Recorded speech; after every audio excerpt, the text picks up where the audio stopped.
Hey guys, Jean-Paul here again. Here's Royce Cousins. And we were having a little bit of a discussion on leadership.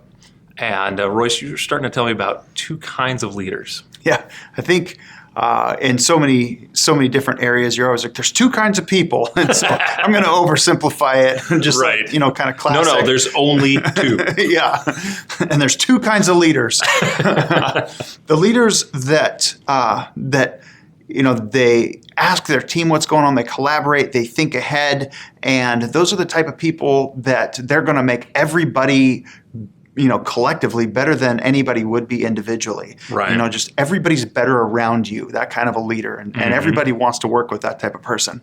And then there's the other type of leader where basically, they don't necessarily think ahead.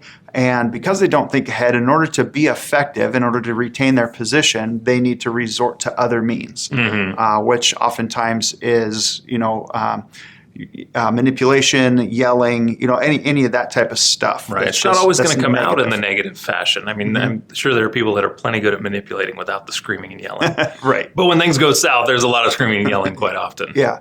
And so what's the difference, between those two? Because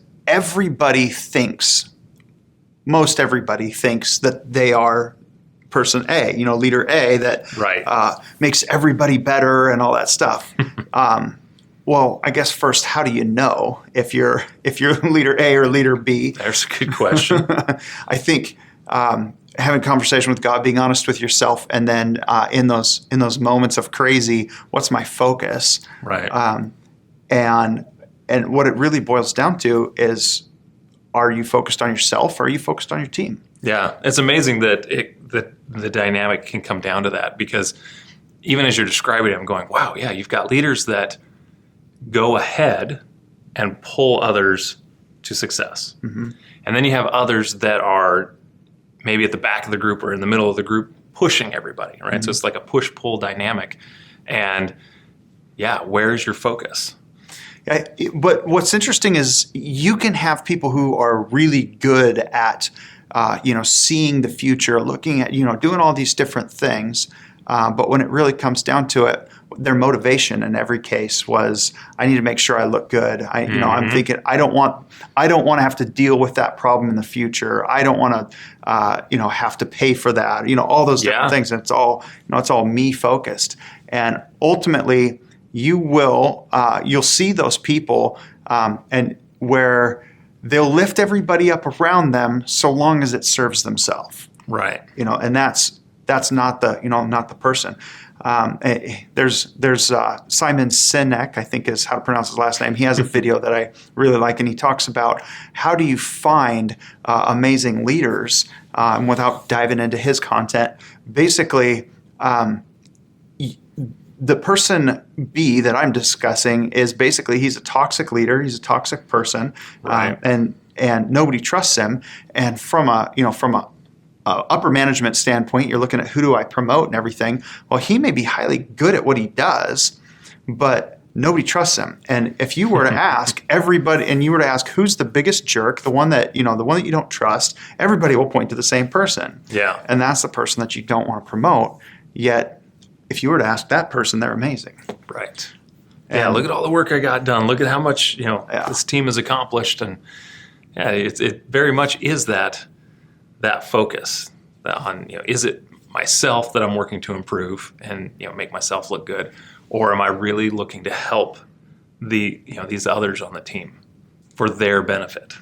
So it's not like this big massive thing, but I've just noticed that a lot of the really great leaders that I've gotten to meet, or see in other companies or anything like that, oftentimes I'll have these conversations with them and come to find out they're Christians, and they're just like really seeking God, or whatever their personal walk is. But interesting, in order to get up there, I think oftentimes we just got to be focused on on God, what He wants, and other things. If this is my mission, I want to make it great, not myself. Yeah.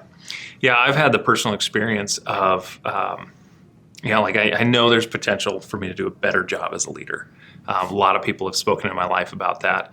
And I personally, being pretty self-critical, have noticed a general self-focus. And not Self-critical, noticing, focus on self. right? How do we fix this? But my best experiences in leadership were those times where I recognized I want this experience to be a positive one for the people on my team. Yeah. And so going through that process of going ahead of them, even though I wasn't physically going ahead of them, but I was mentally working my way through the entire project. And every thought was, okay, how do I set them up for success? Mm-hmm. How do I best utilize their skills and abilities? And even what can I hand them that might challenge them, but I know that they can do? Yeah. And that is such a different exercise versus here's my goal, here's my objective. Yeah. How am I going to look good? All right, come on, you guys, you just got to figure it out and get on board with what I'm doing. Yeah, it forces you to think better when you're thinking about other people. Yeah. That's really cool. So last little tidbit, just a challenge for those people that think, well, of course, but in the moment, when it really counts, I won't think selfishly. When it really counts or it's a big thing, I would never think selfishly. I would make sure that, to take care of the team. Not true. If you don't, do something in the small things, you're not going to do something in the big things. If you're willing to steal $7, you're willing to steal $100,000 so long as no one catches you. Well, is it Jocko Willink or some other smart guy in the military was saying, you fall back on your, was it lowest level of training or highest level of training I don't remember. When crap hits the fan anyway, you're going to fall back on the habit, whatever your autopilot ends up being. Exactly. And it's no different. So anyhow, have fun with that one. If that challenged you, great. If not, oh well. See you next time.